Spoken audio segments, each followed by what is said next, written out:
Bonsoir à tous et bienvenue sur Monaco Info. Installez-vous confortablement, c'est parti pour une nouvelle édition. Des représentants du gouvernement et des résidents de l'immeuble Les Mélèzes se sont réunis autour du projet de construction du Grand Ida. Tout a été abordé entre l'évolution des travaux et ce qui perturbe certains habitants du quartier, le bruit.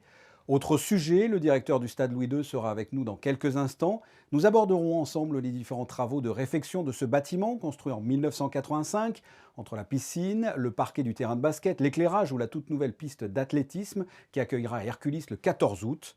Comment se porte le Yacht Club de Monaco? Les activités pour la jeunesse, les prochaines régates à venir, comment est perçue l'annulation du Monaco Yacht Show et quelles sont les manifestations en interne maintenues pour rester à flot? Pour y répondre, nous serons avec Bernard d'Alessandri, le directeur du Yacht Club.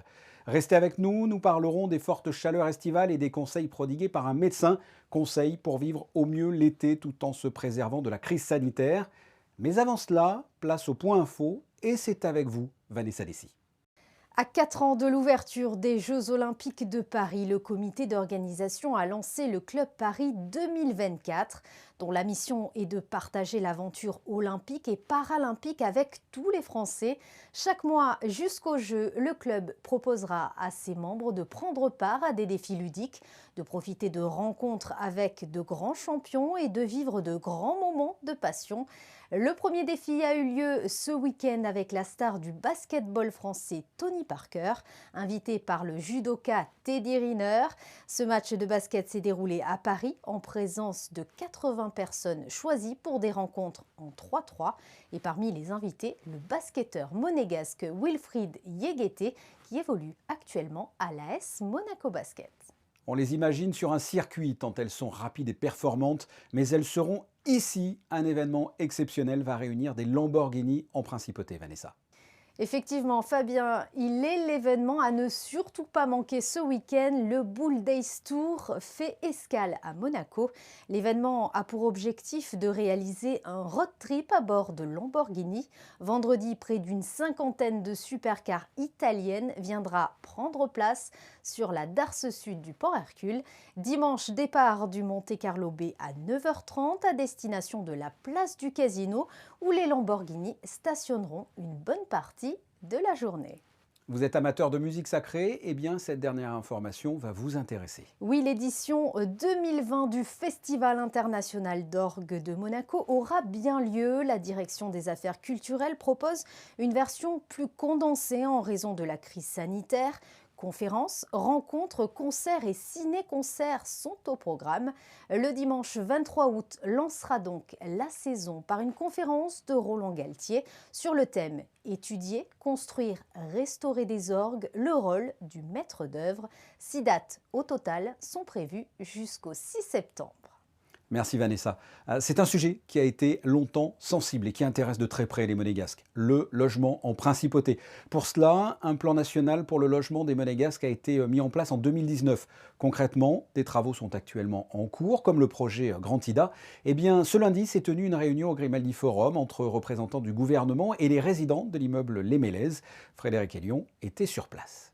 17 résidents de l'immeuble Les Mélèzes ont fait le déplacement au Grimaldi Forum pour une réunion d'information concernant l'avancée des travaux de l'opération Grand Ida. Face à eux, des représentants du gouvernement et Patrice Pastor de la société en charge des travaux. Une annonce majeure en ouverture de cette réunion, l'immeuble Les Mélèzes ne sera pas démoli à moyen terme, mais il sera réhabilité et surélevé pour créer des logements pour les nationaux. 2 étages de plus vont voir le jour, soit 14 logements supplémentaires, pour un total de 56 appartements dans l'immeuble. Le projet comprend également un futur parking d'un peu moins de 400 places et une crèche pour 35 berceaux. Réhabilitation des façades, intervention sur les installations techniques pour minimiser la consommation d'énergie, isolation thermique extérieure. Les résidents ont pu voir différentes vues 3D de leur immeuble de demain. Un point a été fait sur l'avancée des travaux, et notamment sur la phase 2 de l'opération Grand Ida, qui concerne l'immeuble existant, donc les Mélèzes. 1 an et demi de travaux avec la phase la plus délicate en termes de nuisances sonores entre septembre et avril. C'est d'ailleurs ce point qui a marqué le début des échanges questions-réponses. Les résidents ont émis leur inquiétude concernant le bruit du chantier actuel devant leur immeuble, et ont demandé plusieurs précisions concernant la surélévation du bâtiment, la durée des travaux d'isolation la distance entre les futurs immeubles et surtout les horaires du chantier. Et à la fin de cette réunion, Patrice Pastor a proposé aux résidents de l'immeuble Les Mélèzes de refaire un point comme celui d'hier, tous les 3-4 mois, afin de faire ensemble un bilan sur l'avancée des travaux et pour répondre à toutes les questions des résidents. Deux gros travaux rue Platy, on passe à de la réfection à Fontvieille, au stade Louis II précisément, une enceinte qui date de 1985. Le stade dispose de 145 000 m² de surface de plancher, c'est le bâtiment le plus important de la principauté. Pour parler de ces réfections, de ces travaux, nous sommes avec le directeur du stade. Bonsoir Sylvie Bertrand. Bonsoir. Quand je pense au stade Louis II l'été, deux choses me viennent à l'esprit. Tout d'abord, Hercules bien sûr, mais aussi le mot réfection. Je me trompe, l'été, le stade Louis II se refait souvent une beauté. C'est vrai, en période estivale, on fait beaucoup de travaux de rénovation pour maintenir les équipements à niveau. C'est le bon moment en fait. C'est le bon moment. Quels sont les travaux entrepris là actuellement? On commence par le basket, il y a le parquet par exemple? Le parquet, oui, qui va être entièrement repris, remis à neuf, remis en peinture, mais on fait également les vestiaires. On met la climatisation dans les vestiaires, ce qui n'était pas le cas jusqu'à présent, et on change les bancs des joueurs. Il y a aussi la piste d'athlétisme, où il y a de la réfection, où il y a des travaux importants. La piste d'athlétisme fait partie des travaux de restructuration du stade. Elle a été entièrement refaite, donc on a enlevé l'ancienne, on a enlevé le substrat qui était en dessous, qui était de l'enrobé, et on a tout refait. Et là, on est en train de vernir pour que cette nouvelle piste soit utilisée pour le meeting Hercules. Qui va se dérouler donc mi-août. Là, il y a aussi l'éclairage, puisque pendant 3-4 jours, il y a eu des tests d'éclairage la nuit. Quelle était la raison? Qu'est-ce que vous avez fait au niveau de l'éclairage? On a changé tous les anciens projecteurs. On a mis des projecteurs à LED qui nous permettront également de pouvoir faire un petit show scénique, allumer, éteindre, ce qu'on ne pouvait pas faire auparavant. D'accord. Avec, au niveau de l'environnement, c'est des LED, c'est ça, c'est ce que vous avez dit? On passe en LED, oui. D'accord. Le stade nautique, où en est-on? Parce que là aussi, il y a eu des rénovations importantes pendant plusieurs années. Oui, le stade nautique, on est entré dans la 4e phase de rénovation. Donc cette année, ce sont des travaux qui ne se verront pas de prime abord, mais qui sont utiles et qui vont dans la poursuite de ce qu'on a déjà engagé, et des travaux qui se termineront en phase 5 l'année prochaine. Alors tous ces travaux-là dont on a parlé font partie d'un vaste projet de rénovation et de modernisation lancé en 2016. C'était nécessaire pour ce bâtiment? C'était nécessaire, le bâtiment date de 1985. Donc on arrive dans une période où on a beaucoup de petits soucis. Donc on pallie ces petits soucis en faisant des travaux de rénovation. Ce sont les travaux que nous entamons durant la période estivale. Et puis on a les travaux de restructuration qui s'attaquent à des chantiers beaucoup plus gros, comme le centre nautique dont on vient de parler, ou la piste, ou l'éclairage. Alors vous dites... Et qui vont se poursuivre sur encore quelques années. Vous dites justement petits soucis, c'est vrai que création en 1985, donc il y a 35 ans. Quel est l'état général du bâtiment? Il ne tombe pas en ruine quand même? Il ne tombe pas en ruine, il est bien entretenu, on fait en sorte qu'il soit toujours bien entretenu. Mais bon, comme un bâtiment qui a 35 ans, il faut qu'on soit très attentif. On peut parler des fameuses chaises jaunes du stade qui font de temps en temps parler d'elles. On les conserve? Dans un premier temps, oui. Il faut dire que ces sièges ont une histoire, puisque à l'époque, donc en 1985, c'était le choix du prince régnier d'avoir une unité de couleur dans le stade. Donc vous savez, vous n'êtes pas sans savoir qu'on retrouve ces sièges jaunes dans toutes les salles qui accueillent du public. Je pense qu'un jour, ils auront vocation à être changés, et ce sera le choix du prince souverain. Comment est-ce que vous avez vécu cette période de confinement, et même après le déconfinement, parce que les activités n'ont pas de suite repris? Quelle était un peu l'atmosphère dans les couloirs? Ça faisait penser un peu à un film d'horreur, de film de fantôme, un peu comme Shining. Il fallait peut-être pas se balader comme ça dans les couloirs tout seul. Non, il ne faut pas exagérer non plus. C'est vrai que le bâtiment était un peu vide, mais on a profité de la période de déconfinement pour anticiper les travaux de rénovation estivaux, justement. Donc durant tout le mois de juin, il y a eu beaucoup d'activités au niveau des entreprises, puisqu'on avait des travaux un petit peu partout. Dans toutes les circulations, on a refait sol, mur, plafond. Enfin, c'était des choses qui étaient prévues et qu'on a pu anticiper grâce aussi à la réactivité des entreprises. On a repris aussi les cours de squash. Voilà, c'était ma question suivante. Les activités ont repris, les activités du club, là vous parlez du squash. Ça a repris doucement ou c'est encore timide? Pas encore, c'est encore très timide. On a fait reprendre les sportifs de haut niveau.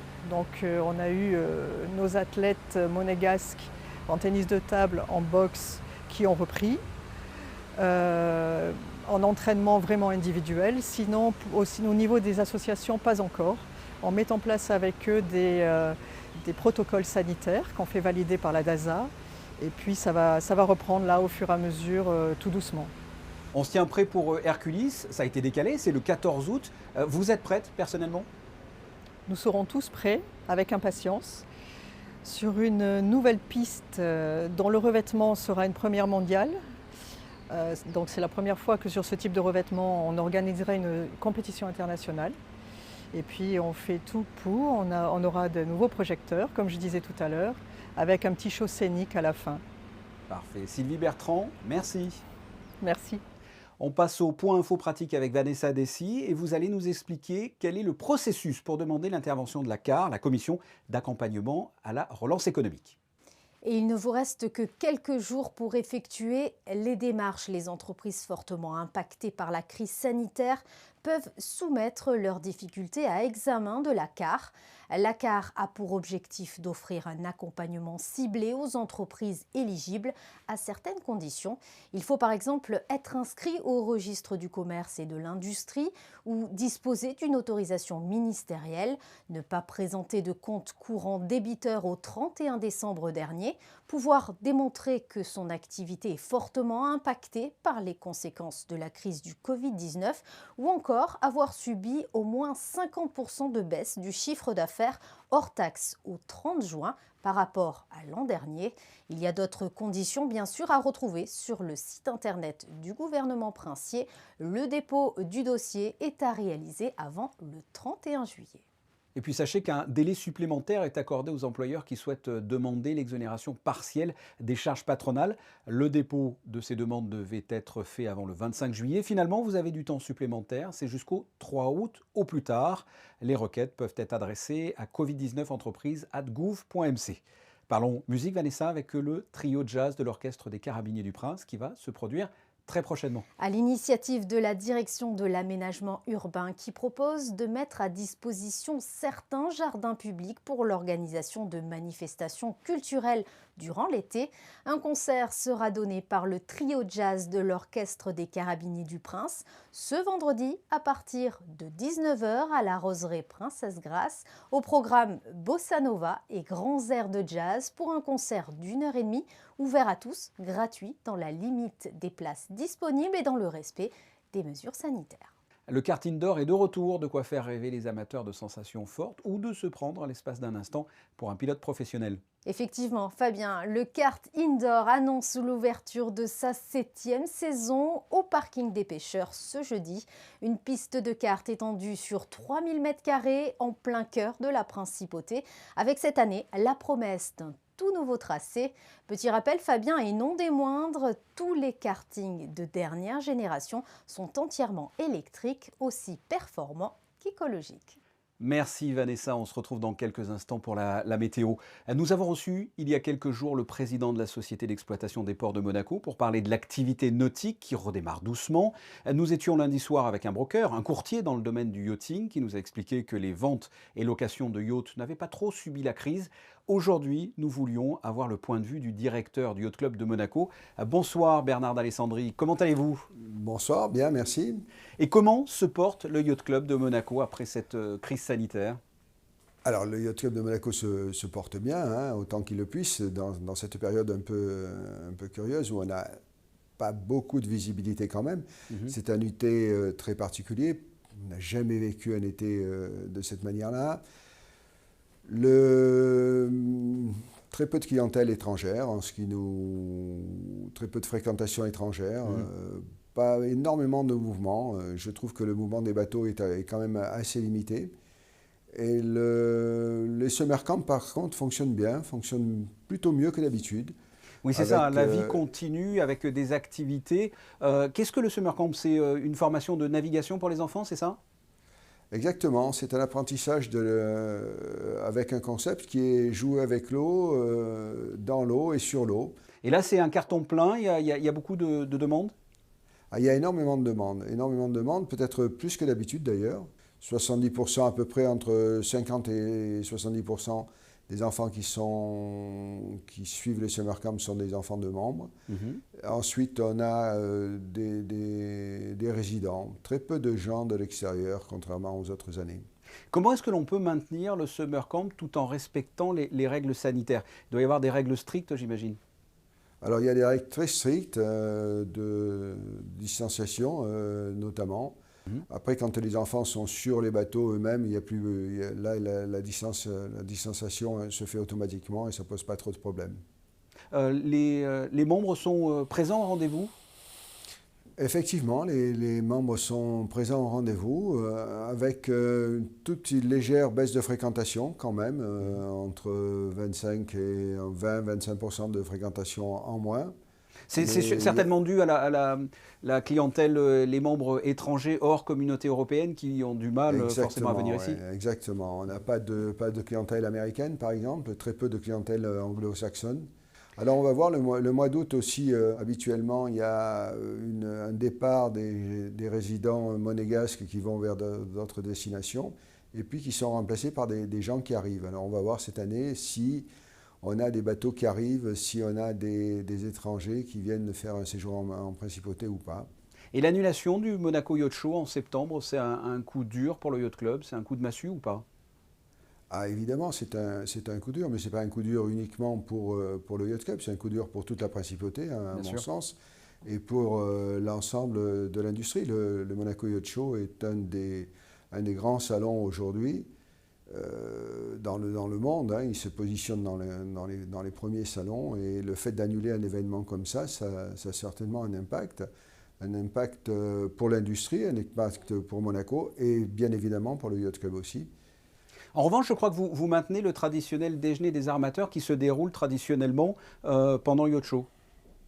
Exactement. Alors on a voulu marquer le fait que même s'il n'y avait pas le Monaco Yacht Show, il était important qu'il y ait un dîner de reprise, un petit peu.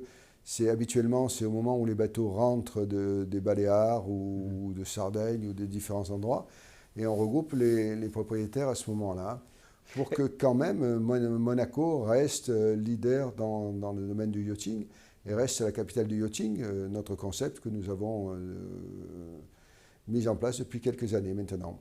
Pour rappel, ce déjeuner regroupe une quarantaine habituellement d'armateurs, ce qui représente, si l'on met bout à bout toutes les unités, 3 km linéaires de bateaux, c'est pas rien. Pour vous donner une idée, c'est-à-dire que si on mettait tous ces bateaux, si tous les propriétaires mettaient leurs bateaux bout à bout, on irait bien au-delà du Cap Martin. Voilà. Et chaque année, on essaye de casser ce record et d'aller plus loin. Voilà. Donc c'est un jeu, ça n'a pas de sens absolument, mais c'est assez amusant, et c'est symbolique et c'est très intéressant. Ouais. Et cette année, j'imagine que ça va être peut-être un peu plus compliqué pour battre le record là. Alors oui, c'est un record tout à fait virtuel, on ne met pas les bateaux bout à bout. Donc on verra un peu qui va être là, qui va être présent. Alors il y a deux choses. Il y a des personnes qui sont un peu effrayées de revenir, et il y a encore quelques réticences vis-à-vis de l'épidémie, de l'endémie que nous avons connue, ou que nous connaissons encore, puisque nous y sommes encore dedans. Mais il y a aussi des gens qui sont très heureux de se retrouver, de pouvoir échanger à nouveau.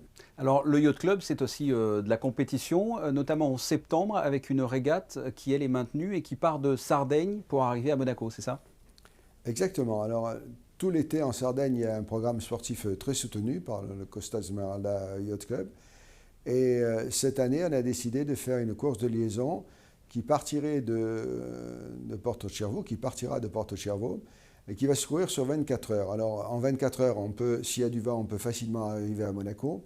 Mais quelle que soit la distance et quel que soit le vent, au bout de 24 heures, on va établir un classement. Donc, soit les bateaux seront arrivés, ils auront franchi la ligne d'arrivée, soit on prendra 24 heures exactement après leur départ, on prendra leur position et ce sera le bateau qui sera le plus proche de Monaco qui sera le vainqueur. Voilà, une régate, une nouvelle formule. C'est ce que l'on pouvait dire concernant les activités du Yacht Club de Monaco. Merci Bernard d'Alessandri. Merci à tous et puis je vous souhaite un bon été puisqu'on est quand même encore en plein été. Exactement.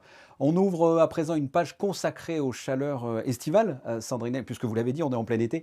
Sandrine Nègre est partie à la rencontre du docteur Kylian pour recueillir des conseils en cette période et savoir surtout s'ils sont compatibles ou pas avec les mesures pour faire face à la Covid-19. On le répétera jamais assez, éviter les périodes à risque entre 11h et 16h. Donc si vous pouvez faire vos courses tôt le matin, faire plutôt votre footing en fin de journée. Un bon moyen va être aussi d'humidifier la peau. C'est un moyen d'éliminer un excédent de chaleur. Donc on peut utiliser des brumisateurs, le gant de toilette tout simplement chez le bébé sera également bienvenu. On va bien sûr favoriser un maximum les aliments riches en eau, les fruits et les légumes, certains plus que d'autres. On peut citer le concombre, la tomate, le radis, les fruits d'eau aussi, melon et pastèque actuellement et la salade bien évidemment. Et puis on va essayer d'aérer bien sûr aussi la nuit et au contraire fermer nos volets le matin. C'est extrêmement important pour garder un environnement justement frais. Et puis l'apport d'eau bien évidemment, l'eau c'est la vie. Les bébés ont des besoins bien plus importants puisque 80% de leur corps est fait d'eau. Donc un bébé va avoir besoin quasiment d'1 litre d'apport. Contrairement à ce qu'on peut penser, les seniors ont des besoins en eau qui sont plus faibles, puisqu'en fait le corps va représenter à peu près 50%, l'eau va représenter 50% du corps du senior. Par contre, ils ont des risques de déshydratation bien supérieurs. Pour une première raison, c'est que le réflexe de soif va diminuer avec l'âge. Grande question bien sûr, c'est compliqué, difficile de porter un masque avec ces chaleurs, mais c'est indispensable. Le virus est en circulation, il est présent, même s'il fait beau, même si c'est l'été, il faut le maintenir. Petit bémol quand même, les gens, je pense aux gens qui travaillent sur les chantiers, aux agents d'entretien qui sont exposés aux fortes chaleurs et qui font des efforts physiques. On élimine une partie de la chaleur par la respiration, donc il est important de ne pas porter en permanence le masque. Donc à l'occasion d'une pause, justement, changer un masque qui aurait été mouillé ou humide et en profiter justement pour respirer, pour éliminer une partie de cette chaleur. Donc porter le masque en permanence en extérieur, non. Si bien sûr on fait son footing à 6h du matin ou qu'on se promène en forêt le soir, le masque n'a aucun intérêt. Si par contre vous êtes dans une rue passante, en bord de mer, dans un endroit à forte densité, là bien évidemment, même en extérieur, le masque doit être porté parce qu'il y a un risque de transmission. On sait que la climatisation n'est pas à risque de transmission. Si elle est bien entretenue, si les filtres sont nettoyés régulièrement, ça va être vraiment la propulsion de l'air qui pose problème, puisqu'en fait la transmission se fait par les gouttelettes principalement. Donc les ventilateurs sont à déconseiller dans les lieux clos où il y a plusieurs personnes. Chez vous, bien sûr, vous pouvez utiliser votre ventilateur sans problème. Et les climatisations, on va essayer justement de les régler avec des flux d'air faibles, donc pour qu'elles rafraîchissent mais qu'elles ne propulsent pas les gouttelettes. Pareil pour les brumisateurs, bien évidemment. Le virus est sensible à la chaleur et sensible aux ultraviolets, mais c'est le cas de tous les micro-organismes encapsulés. Donc oui, la persistance sur les surfaces va être moindre, le virus va être détruit et mourir plus rapidement en contact avec la chaleur et les ultraviolets, mais, et c'est bien là le mais qui est important, on sait que le mode de transmission principal est vraiment par la transmission gouttelette et finalement que la transmission indirecte par les mains, par le contact avec les surfaces reste minoritaire. Et puisque vous venez d'entendre les conseils concernant les fortes chaleurs avec le docteur Kylian, sachez que dans le cadre de la politique de lutte contre le changement climatique, le gouvernement développe plusieurs outils pour permettre d'intégrer la nature en pleine ville et d'adapter le territoire au changement climatique. Frédéric Hélion a assisté hier à la pose d'un capteur de température au Square Gasto. L'étude qui est menée aujourd'hui est d'identifier en fait les îlots de chaleur que l'on a en principauté. Ce sont des zones où on peut ressentir un inconfort dû à la hausse locale de la température. Pour mener cette étude, une vingtaine de capteurs va être posés sur l'ensemble du territoire en principauté. Ils resteront tout le long de la période estivale, soit près de 2 mois, et enregistreront les températures et l'humidité. Ça va nous permettre d'avoir des informations sur la comparaison entre les points chauds et les points frais de la principauté, que l'on a déjà commencé à repérer avec des images satellites. Nous, ce qui nous intéresse, ça va être de recontextualiser vraiment au cœur du territoire et ainsi voir les écarts de température entre ces points frais et ces points chauds.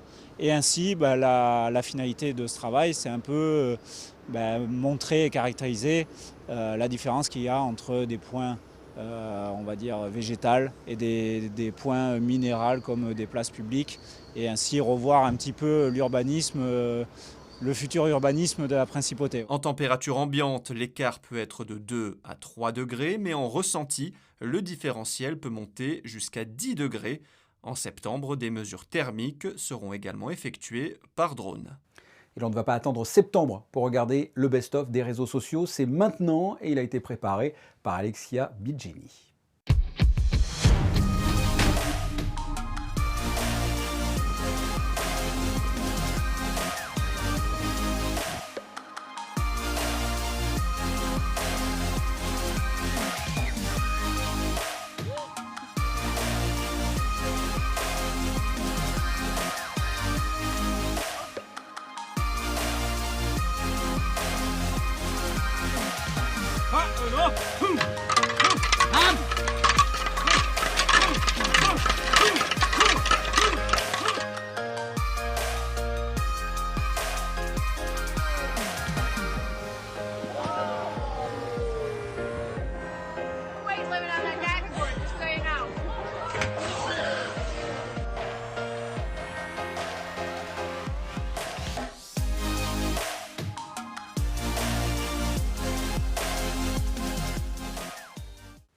C'est l'été, on se rafraîchit comme on peut.